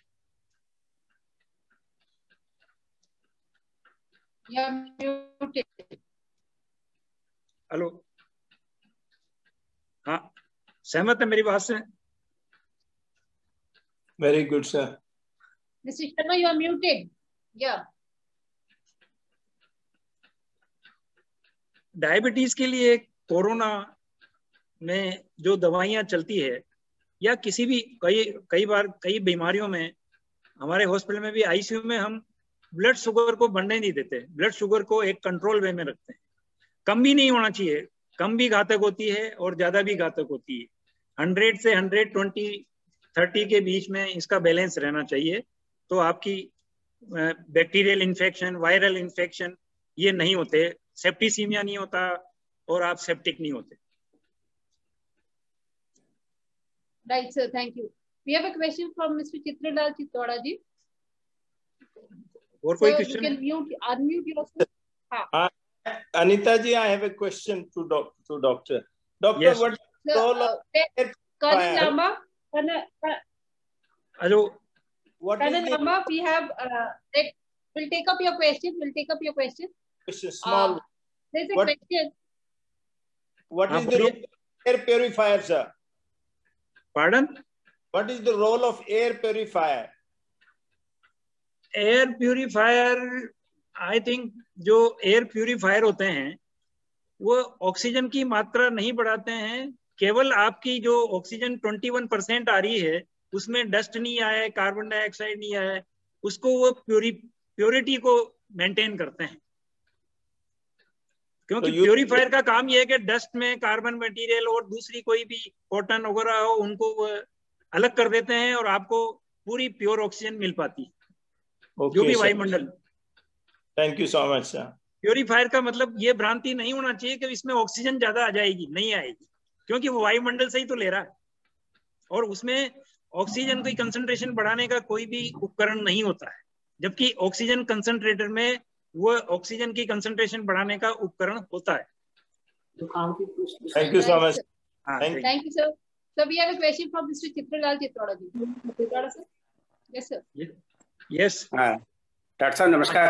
हाँ नमस्कार जी, बोलिए। हेपेटाइटिस बी वाले भी ये इंजेक्शन लगवा सकते हैं क्या? कौन? हेपेटाइटिस बी वाले? हाँ, हेपेटाइटिस बी वाले भी। हेपेटाइटिस बी वालों के लिए ऐसा है कि क्योंकि एक बार जिसको हेपेटाइटिस बी का वायरस हो गया है उसके लिए इसके लिए आपको पर्टिकुलरली डॉक्टर से ही सलाह लेके, थोड़ा फिजिशियन वगैरह से सलाह लेके लगवानी पड़ेगी, क्योंकि हेपेटाइटिस बी के मरीजों को ये भी वायरल इन्फेक्शन होता है। तो एक वायरस का इन्फेक्शन आपको ऑलरेडी है, उसके एंटीजन और उसके लिए आपको आईजीई जो कुछ इम्यूनोग्लोबुलिन्स होते हैं उनका मेजरमेंट करवाना पड़ेगा। उनकी मात्रा अगर अधिक होगी तो ये कोरोना का इंजेक्शन लगाने में आपको थोड़ा देर करना पड़ेगा। उनकी मात्रा बराबर होगी तो फिर लगा सकते हैं, परंतु फिर भी उचित डॉक्टर की सलाह लेके, जिसमें फिजिशियन या जो कोरोना से रिलेटेड जो इलाज कर रहे हैं पर्टिकुलरली दवाइयों से, वो आपको ज्यादा उचित सलाह दे सकते। अच्छा अच्छा। और आजकल ये आंखों का अलग मामला चल रहा है। हाँ, ये आंखों का वाला मामला तो जैसे बात हो रही है कि ये म्यूकोरमाइकोसिस है जो आई में हो रहा है, ये पर्टिकुलरली डायबिटिक पेशेंट में हो रहा है। और डायबिटीज मरीजों में जिनको डायबिटीज में फिर स्टेरॉइड देने पड़ रहे हैं, हायर एंटीबायोटिक देनी पड़ रही। अमूमन ये देखा गया है कि डायबिटिक पेशेंट को जब स्टेरॉइड देते हैं तो देते समय तो कुछ नहीं होता, उस समय तो इलाज अच्छा हो जाता है, पर उसके 10-15 दिन के बाद उसकी आंखों में सूजन जैसी आ जाती है। पर ये सब में नहीं होता, केवल उन्हीं में होता है जिनमें स्टेरॉइड की मात्रा ज्यादा लंबे समय तक दी जाती है, पेशेंट डायबिटिक होता है और उनमें बहुत ज्यादा पावरफुल एंटीबायोटिक दी जाते हैं। तो 3 बातें जो है ये बहुत मुख्य है इसमें, और उन्हीं को ज्यादा होता है, सबको नहीं होता। Right, sir. Thank you. Is there any question, Mr. Salil Chatterjee, our National Treasurer? We have our National Treasurer of ISTT. Yes. Mr. Salil Chatterjee from Bhopal. So you need to unmute yourself. नहीं, वो बहुत नहीं, मैं सभी का question सुन रहा था, जवाब सेटिस्फैक्टरी जवाब है, इसलिए कोई एक्स्ट्रा क्वेश्चन नहीं है। तो ये जो अभी जो लेटेस्ट जो शुरू हुआ है, जो कंसंट्रेटर से जो पानी का जो लोग बताते हैं, जो ऑक्सीजन में जो पानी मिलाना है, वो कुछ गलत पानी मिलाने से जो है आंखों की प्रॉब्लम क्रिएट हो रहा है। वो बता दें डिस्टिल वाटर करना चाहिए, तो दैट इसके बारे में that has become a big problem. ये थोड़ा एजुकेट करने की लोगों को बहुत जरूरत है। ये बहुत अच्छा क्वेश्चन आपने थोड़ा पूछा है। ऑक्सीजन कंसंट्रेटर में जो ऑक्सीजन आती है या वायु आती है वो ड्राई होती है। आपसे समझे ना, जो वायुमंडल से कंसंट्रेटर ने ऑक्सीजन ली और ऑक्सीजन में से नाइट्रोजन उसने बाहर निकाल के ऑक्सीजन जो मरीज को दी, वो ड्राई होती है, सूखी होती है, उसमें मॉइस्चर कम होता है। तो गर्मी के दिनों में जब मॉइस्चर कम होता है उस समय उसमें एक प्रोविजन होता है, एक जार होता है जिसमें स्टरलाइज्ड वाटर उसमें रखा जाता है और ऑक्सीजन को उसके थ्रू पास किया जाता है। तो वो नमी के मॉलिक्यूल्स उसमें से ले लेती है और ऑक्सीजन जो आपको जाती है वो नम ऑक्सीजन होती है। जैसा आपने देखा होगा, आप मुंह खोल के सांस लेंगे तो आपकी जो नमी मुंह की है वो सूख जाती है, मुंह सूखा सूखा हो जाता है। इसलिए नाक से कहा जाता है कि नाक से सांस लो, क्योंकि नाक में मॉइस्चर होती है। तो इसी मॉइस्चर को उस ऑक्सीजन कंसंट्रेटर की ऑक्सीजन को नम बनाने के लिए दी जाती है। परंतु लोग क्या करते हैं, डिस्टिल वाटर नहीं डाल के कोई सा भी गंदा पानी डाल देते हैं। गंदे पानी से वो पानी की जो नमी है वो गंदी आपके फेफड़ों में जाती है, फेफड़े और बीमार हो जाते हैं, इन्फेक्शन हो जाता है। वो पानी केवल डिस्टिल्ड वाटर होना चाहिए, स्टरलाइज्ड, दूसरा नहीं होना चाहिए। और ये मुख्य कारण जो पानी से ऑक्सीजन कंसंट्रेशन के साथ जो बीमारियां हो रही है वो इसी कारण से हो रही है। हाँ जी। Thank you, sir. Is there any other question from the audience? Otherwise, I have another question. Thank you, doctor. Thank you. Thank you. Mr. Ram Badnani, do you have any question? Thank you. You raise your hand. No. Fair. Okay. Sir, any other information you would like to deliver? Otherwise, I have questions from Facebook से एक बार देखती हूँ। Facebook live पे अगर कुछ question है तो I'll take. ये ऑक्सीजन के बारे में जो आजकल हाहाकार मचा हुआ है उसकी भी नॉलेज दे दूं आपको। जी सर। जैसे आप लोग सुनते ही होंगे भिवाड़ी से टैंक आ रहे हैं, लिक्विड ऑक्सीजन के टैंक आ रहे हैं। तो इसके बारे में कोई पूछना चाहेगा कि ये लिक्विड ऑक्सीजन क्या है और ये दूसरी चीज क्या है, ऐसी मारामारी क्यों है? ठीक है, मैं थोड़ा सा इसके बारे में बता दूं कि ऑक्सीजन एक तो वायुमंडल में है, दूसरी ऑक्सीजन कंसंट्रेटर से ली जा सकती है। ये डिफरेंट मेथड है, हालांकि मैंने शुरू में बताया था। और फिर तीसरी होती है सिलेंडर्स में आती है, और चौथा है लिक्विड ऑक्सीजन, जो मेडिकल लिक्विड ऑक्सीजन होती है वो टैंक में भरी जाती है। ये 4 ऑक्सीजन की सप्लाई के सोर्स हैं। अब ये लिक्विड ऑक्सीजन कहाँ बनती है, इसके लिए अलग से प्लांट होते हैं बड़े बड़े, जैसे भोपाल में है, भिवाड़ी में है, कैलकाटा में है, बड़े बड़े शहरों में कई जगह प्लांट लगे हुए हैं।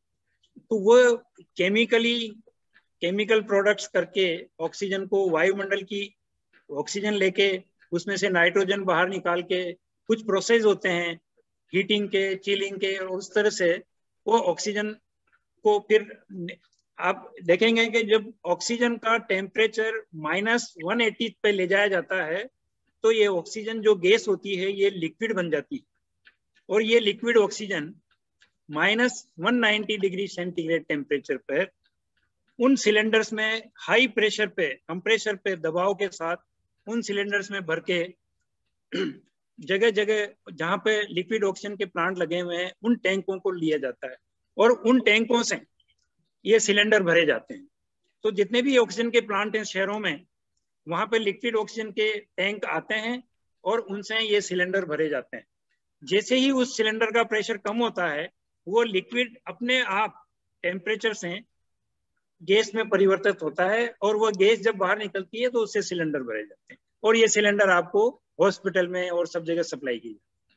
तो ये एक ब्रीफ नॉलेज जो आजकल अखबारों में जैसा 5 टैंक वहां से आए, 3 टैंक वहां से आए, जो मारामारी चल रही थी, लोग समझ ही नहीं पा रहे टैंक क्यों आ रहे हैं, सिलेंडर क्यों नहीं आ रहे। तो सिलेंडर को जो लोकल ऑक्सीजन प्लांट है वो भरेगा, बाहर से तो लिक्विड ऑक्सीजन के टैंक ही आते हैं। धन्यवाद। Thank you sir. Sir, on Facebook Live, we have a question from Mr. Sharad Mathur. Yes. इनका क्वेश्चन है, क्या can pranayama also help in these conditions? क्यों नहीं, प्राणायाम से भी हेल्प मिलती है। जैसे ये अनुलोम विलोम, या नाक से, एक नाक को बंद करके जोर से सांस लेना, फिर दूसरे से लेना।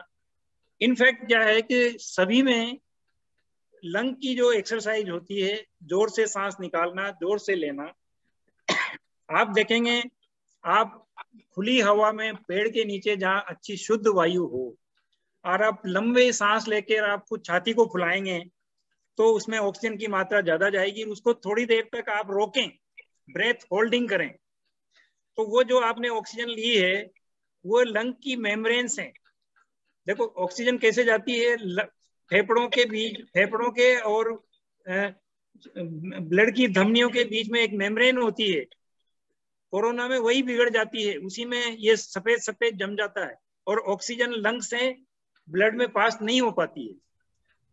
तो अच्छी प्राणायाम करने से, अनुलोम विलोम करें, ब्रीदिंग होल्ड एक्सरसाइज करें, ब्रेथ होल्डिंग करें, तो आपको ज्यादा ऑक्सीजन फेफड़ों से खून में जाएगी और आपके पूरी बॉडी में उसका संचार होगा। सर ये अभी थैंक यू अनीता जी, एक छोटा सा था, सर ने बोला कि पेड़ के नीचे जाके छाती फुलाएं, लेकिन कुछ लोग है पेट फुलाएं बोलते हैं सर। लोग वो यही है कि लोगों को सही तरीका मालूम नहीं है, पेट तो फुलाना ही नहीं चाहिए। अभी मैं एक प्रोग्राम मैंने अभी अटेंड किया था, तो वो बंदा बोला डीप ब्रीदिंग मीन्स पेट में होता है डीप ब्रीदिंग। ना पेट में फेफड़े कहाँ से आ गए? नहीं, आप किसी को भी देखेंगे डेफिनेटली पेट भी थोड़ा सा फूलेगा, क्योंकि जब आप फेफड़ों को फुलाएंगे तो वो वर्टिकली फैलते हैं, फेफड़े वर्टिकली और हॉरिजेंटली दोनों तरफ फैलते हैं और उनका डायमीटर दोनों तरफ बढ़ता है, कैपेसिटी बढ़ती है। तो उस चक्कर में जब वो दबाव पेट में दबाव डालेंगे तो हो सकता है थोड़ा पेट भी ऊंचा हो सकता है, परंतु छाती चौड़ी होनी चाहिए, छाती फूलनी चाहिए। उन्होंने कह रहे यू आर अथॉरिटी, उसमें पर लोग काफी चीजें जो भ्रांतियां भी फैल रही हैं। हाँ, वो डीप ब्रीदिंग पेट में होता है, कोई बोलता है। तो ये भी जब आपने बोला छाती फुलाई है तब मेरे ध्यान आया कि ये भी क्लैरिफिकेशन। डीप ब्रीदिंग तो चेस्ट को फुलाने से ही अच्छा उसका फायदा होगा। Thank you sir. Thank you sir. मैं अब आगे इसको सेशन को आगे बढ़ाने से पहले सभी उपस्थित ऑडियंस से निवेदन करूंगी, एक बार आप अपना वीडियो ऑन करें and we really want to have a group photograph of the entire scene. Please switch on your video. और thumbs up करके ले लो एक thumbs up, तो बहुत अच्छा। Everyone, सी ये आदेश आया हमारे national president, past national president की तरफ से. So can we have it? Can we have this? Screen number 1. Everyone. Pramod Kumar Chaturvedi ji, Devendra Vyas ji, doctor Parul Singh, Monika ji Dubey, Vivo, please switch on your video. Thank you. I hope Pradeep ji, are you taking it? नहीं, और let me take it. So please आप सबको कहूंगी एक बार let me have another video, another window also. Everyone. Thank you. We really need this also, sir. We need to have all these proofs. Thank you. This is also required. Thank you. Thank you, Anika ji. And now अभी तो हमने बात शुरू की है, लेकिन समय बहुत जल्दी बीत जाता है, पता नहीं चलता है, और सर का समय बहुत कीमती है. Since he is a HOD, उनको entire पूरा कॉलेज संभालना है, पूरा संभाग सर के ऊपर है वहाँ पर झालावाड़ में. But I'm very humbled, sir के जेस्चर से मैं इतनी humble हुई जब मैंने एक फोन किया and sir got agreed. And देखिए इस सेशंस में, इन सेशंस के माध्यम से सर के आप जैसे आप लोगों को आके हम लोगों को जो ज्ञान मिल रहा है वो घर बैठे ही ज्ञान लेना बहुत आवश्यक भी है. अभी अगर हम नहीं ले रहे तो हमें परेशानी तो है ही. एवरीबॉडी कहीं ना कहीं हम लोग सब परेशानी में हैं. So this is really helpful. So guys stay tuned with us. अभी जाने से पहले आपको पता है मैं अपनी बात पूरी नहीं करूंगी, सेशन में एंड नहीं करूंगी, आपको मैं जाने नहीं दूंगी. उससे पहले मैं कुछ कहना जरूर चाहूंगी. वो ये है कि पहला तो हमारे बीच में हमारे नेक्स्ट गेस्ट आएंगे IMA कोटा के president doctor Sanjay ji. Yes sir. Anita ji एक क्वेश्चन था. जी सर. हाँ, एक क्वेश्चन था. ये अभी इन्होंने जो है ना सेकंड डोज के लिए उन्होंने 6 हफ्ते से 16 हफ्ते कर दिए, तो उससे कुछ फर्क पड़ेगा क्या? क्योंकि पहले 6 हफ्ते, अब असली में ये भी हो सकता है कि मतलब इंजेक्शन वो है ही नहीं वैक्सीनेशन, तो इसलिए 16 हफ्ते कर दिए. तो विल इट इफेक्ट, और कोई ऐसा तो नहीं कि इसका जो इफेक्ट कम हो जाएगा पहले वाले? नहीं, इसमें क्या है साहब, ये कॉन्स्टेंटली क्या है कि क्लिनिकल ट्रायल्स चलती रहती है. बीच में इन्होंने ये 3-4 बार ऐसे टाइम ड्यूरेशन बढ़ा दिया है. अभी जैसे आपने कहा ना कि 16 हफ्ते कर दिया है, परंतु वापस क्लिनिकल ट्रायल में इसको कम कर दिया है और वापस 4 से 8 हफ्ते का वापस टाइम कर दिया है इसका. ये जल्दी आपके पास 6 से 8 हफ्ते में था, 6 to 8 था. कल के पेपर में आया कि 12 से 16 हफ्ते कर दिए. अब ये समझ नहीं आ रहा कि इन्होंने पहला लगा लिया है. अब 8 से 12 हफ्ते के बीच में आप लगा सकते हैं. 8 weeks is the maximum. Okay, thank you. तो ये पब्लिकली हो जाएगा अभी, और अभी अनाउंसमेंट होगी इसकी भी. सिंस कोटा ज्ञानवर education society regularly vaccination camps का भी हम आयोजन कर रहे हैं, हम ऑर्गेनाइज कर रहे हैं. अभी तक सक्सेसफुली हमने अपने कैंप्स के माध्यम से अराउंड 700 लोगों को वैक्सीनेशन पर्सनली करवाया है सर, आपकी जानकारी के लिए बता रही हूँ. एंड कोटा ज्ञानवर के प्लेटफॉर्म पे. इसके अलावा इस समय न्यू कोटा मेडिकल कॉलेज में जो कोविड पेशेंट्स हैं और उनके जो अटेंडेंस हैं सर, वो बहुत कहीं ना कहीं बहुत परेशानी से वो गुजर रहे होते हैं. सो अभी 2 संस्थाएं और हैं, इस्कॉन टेम्पल और विश्व हिंदू परिषद गणेश प्रखंड के साथ मिलकर कोटा ज्ञानवर एजुकेशन सोसाइटी, हम सुबह और शाम दोनों वक्त निःशुल्क भोजन प्रसादी सेवा हमने वहाँ पे शुरू की हुई है. एंड लोग लाभ उठा रहे हैं. 51 पैकेट से स्टार्ट किया था, आज 300-350 पैकेट सुबह शाम हम लोग वहाँ पे डिस्ट्रीब्यूट करते हैं. बहुत बड़ी सेवा है. मैं आपसे यही कहना चाहती हूँ आप सभी को कि ये जो समय है बहुत मुश्किल भरा है और परिस्थितियां भी बहुत विकट है, लेकिन मनुष्य ने पूर्व में भी ऐसी बीमारी, हम लोगों ने पूर्व में भी ऐसी कई महामारियों पर विजय पाई है और हम आगे भी अब भी इस पर विजय पाकर ही रहेंगे, ये तो पक्की बात है. इसीलिए तो आज नेशनल प्रेसिडेंट ने भी थम्स अप करवाया सबको. तो जरूरत हमें किस चीज की है? जरूरत है हमें सबको साथ आने की, एक दूसरे की सहायता करिए. जैसे सर ने भी बोला, ऑक्सीजन सिलेंडर आप घर पे रख रहे हैं तो आपके उस सिलेंडर से पीछे 5 पेशेंट को फायदा होने वाला था, वो शायद अपने जीवन का से हाथ धोना पड़ा उन्हें. आपके एक सिलेंडर जो आपने घर में स्टॉक करके रखा है उसकी वजह से. सो कृपया ऐसा मत कीजिए. तो हमें क्या जरूरत है? सबको एक साथ आना है और एक दूसरे की थोड़ी सहायता कीजिए. एक छोटा सा हाथ बढ़ाकर तो देखिए, हाथ से हाथ बढ़ता जाएगा और ये चेन आगे चलती जाएगी और इस चेन के साथ हमें आगे बढ़ना है. हम लोग घर पर हैं, लॉकडाउन पे परेशान नहीं मत हो जाइए, पैनिक मत हो जाइए, लेकिन कुछ भी सोचिए, आपके मन में कुछ भी जज्बा आ सकता है। आप समाज को एक नई दिशा देने की हर व्यक्ति के अंदर एक काबिलियत है, कहीं ना कहीं आपके मन में वो है, क्योंकि हम उस संस्कृति से हैं जहां पर हम अपना ही नहीं अपने अड़ोसी पड़ोसी को भी देखकर फिर भोजन करते हैं। ये हमारी हिंदू सभ्यता, हिंदू क्या भारतीय संस्कृति है, सॉरी भारतीय संस्कृति, हर धर्म में ये है।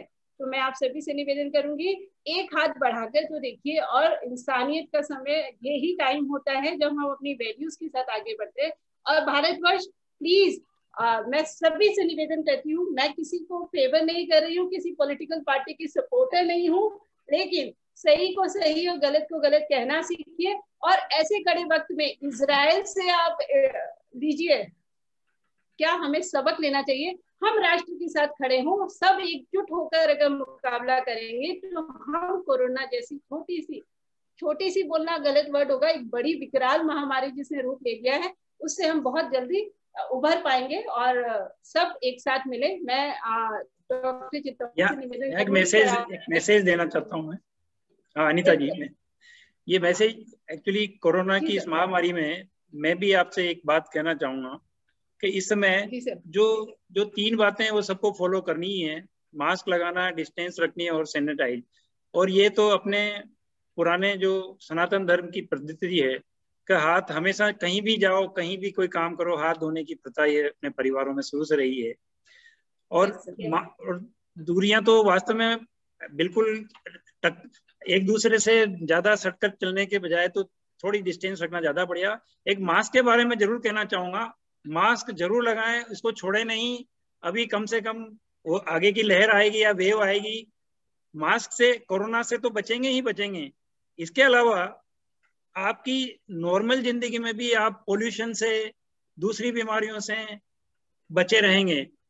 ये मेरा एक्सपीरियंस है कि इस कोरोना काल में जब लोगों ने कंटिन्यूस मास्क लगाए हैं, एलर्जी की बीमारियों के मरीज कम हो गए हैं, पोल्यूशन के मरीज कम हो गए हैं, कोरोना के अलावा दूसरी सांस की बीमारियां कम हो गई है। तो इसका मास्क लगाने का फायदा ही फायदा है। हो सकता है हमेशा नहीं लगाएं, पर जहां भी आप भीड़ भाड़ देखें, जहां कोई पोल्यूशन वाला एरिया हो, धूल मिट्टी हो, जेब में मास्क रखें, जरूर लगाएं। आप धूल मिट्टी से और गंदगी से बचेंगे। यही मेरा मैसेज है, मास्क लगाना नहीं भूलें। धन्यवाद। Thank you so much. तो खुद भी बचें और अपनों को भी बचाएं, इस बात के साथ वैक्सीनेशन करवाएं, मास्क पहन के रखिए। सनी बोला कोरोना नियमों का कड़ाई से पालन करिए। अगर आपकी गवर्नमेंट ने लॉकडाउन इम्पोज किया है तो प्लीज फॉलो दैट। अगर उसको फॉलो करेंगे तो नुकसान कुछ नहीं है, फायदा ही फायदा है आपको। और हाँ, घर के 2 मकान छोड़ के भी देखिए कहीं कोई तकलीफ में तो नहीं है। Thank you. Thank you so much for joining with us today. And now we are coming back again on Sunday. We have a very special session with IMA Kota President Dr. Sanjay Jaiswal, urologist, and he's a director and owner of Jaiswal Hospital Kota, और IMA Kota के president है। तो आप सभी से निवेदन है, आप हमारे साथ जुड़िए। वेडनेसडे का हमारा एक सेशन प्रपोज्ड है वैक्सीनेशन के ऊपर, उसको लेके कुछ टेक्निकल प्रॉब्लम्स आ रही हैं। अभी वैक्सीनेशन के ऊपर सेशन करने के लिए अभी जो मेरे CMHO साहब हैं उनसे भी बात हुई है, तो थोड़ा सा शायद मुझे उसको रोकना पड़ सकता है। So I will be updating you all, please stay tune with us. सब जुड़े रहिए, एक दूसरे का साथ निभाइए और एक हाथ साथी के साथ बढ़ाइए। Thank you so much doctor SP Chittora for joining us. Anita ji, one second. Anita ji, one second. Actually अभी जितने टेलर्स है ना, टेलर्स और अपैरल इंडस्ट्री को बताना चाहिए, जब पहले हम छोटे बच्चों की ड्रेस लाते थे तो उसमें एक लार के लिए लारी मिलती थी, गोल्ड टाइप, गले में बांध देते थे। ऐसे ही मास्क शर्ट के सूट के साथ में आना चाहिए अभी कुछ दिन। आजकल 5 कपड़े जो शादी में भी देते हैं, अभी 6 कर दो, एक मास्क भी दे दो। बिल्कुल सहमत है साहब, ये मास्क तो एक और भूपाली को 6 कपड़े। अनीता जी, आजकल ये कोविड फैटिग के बारे में बात हो रही है, और आज पिछले 2-3 दिन से इसमें आर्टिकल्स भी आ रहे हैं। The kind of stress people are facing by remaining confined in the houses, specially the children. अगर इस बारे में कोई एक, क्योंकि this sessions have been very very useful, इस तरह का अगर कोई सेशन हो सके, लाइक क्वेश्चन आंसर टाइप. और let me admit even we are, I am feeling that stress despite being busy. हम घर में 2-3 बार बोल चुके हैं कि अब तो तंग आ चुके हैं, but then we don't have a choice also. और आज लंच करते हुए हम कह रहे थे कि जैसे नजरबंदी होती थी ना, नजरबंदी होती है, इसे काइंड ऑफ नजरबंदी हो चुकी है, तो it is taking it's toll. तो इस तरह का अगर एक सेशन करवा सकें then Because sir, definitely we'll definitely try to do so. लेकिन मैं आपको बताना भूल गई, 21 को यानी कि फ्राइडे को भी stay tuned with us. There's a session that is meditation and COVID. And we are going to have experts from Maharashtra for that. Okay. तो please stay tuned with us. Sir ने भी जैसा अभी बताया कि प्राणायाम का बहुत इम्पोर्टेंट रोल है, क्वेश्चन भी था हमारे बीच में और सर ने उसको आंसर भी किया. So we are going to have a specific session on meditation and Sharma sir, I'll definitely take it up and we'll keep that. Thank you so much. Thank you sir. Thank you Dr. Chittora. Sharma साहब ने बोल दिया कि जो wife का ज्यादा concentration है oxygen का, तो वो देखना पड़ेगा, इससे और टेंशन बढ़ेगा सर लोगों का. ज्यादा ऑक्सीजन खींच लेती है. चलिए, thank you so very much for joining us today and pranayama का हमेशा फायदा होता है. थैंक यू लामा साहब. Thank you sir, Pada sir, very nice. Thank you sir. Thank you Anita ji. Thank you doctor साहब. Thank you thank you. आपने बहुत अच्छा टॉपिक कवर किया डॉक्टर साहब, बहुत बहुत अच्छा लगा. धन्यवाद बहुत बहुत. Anita, very well organized. God bless you all. Thank you, sir. Thank you, Dr. Sir. Ram sir, thank you so much. बस आप अपना आशीर्वाद अपना साथ रखिए, इसी तरह करते रहेंगे, कोशिश करती रहती हूँ छोटी छोटी. एक्चुअली वो उसका भी जो कॉर का था ना मलेशिया वाला, वो भी अच्छा था. वो कोरोना इसको फटीग को कम करने के लिए था वो प्रोग्राम. सर वो तो फिर से दोबारा हो रहा है, डिमांड है. नहीं वो अच्छा है. साइकोलॉजिस्ट का मलेशिया वाला जो सेशन था, दैट वाज वंडरफुल. अच्छा हाँ, मैं आपको ये बताना तो भूल गई, we are again coming back again with our art of giving sessions again now in international session. Sujata ji आप बताइए, हमारे एक एक्सपर्ट तो फाइनल हो चुके हैं. Dr. Vandana Bapna, she will be addressing you all and she will be conducting and she'll be telling you about the art of giving. She is also a teacher based in the US, Dr. Vandana Bapna, and she is also a microbiologist. So very nice. So that one speaker is finalized and we are just going to line up 2-3 more speakers and then we will have art of giving session once again. Okay, thank you. Thank you. Enjoy. Bye. I'm ending the meeting for all now. Thank you, uncle. Thank you. Thank you. Thank you, Anita ji. Thank you for all.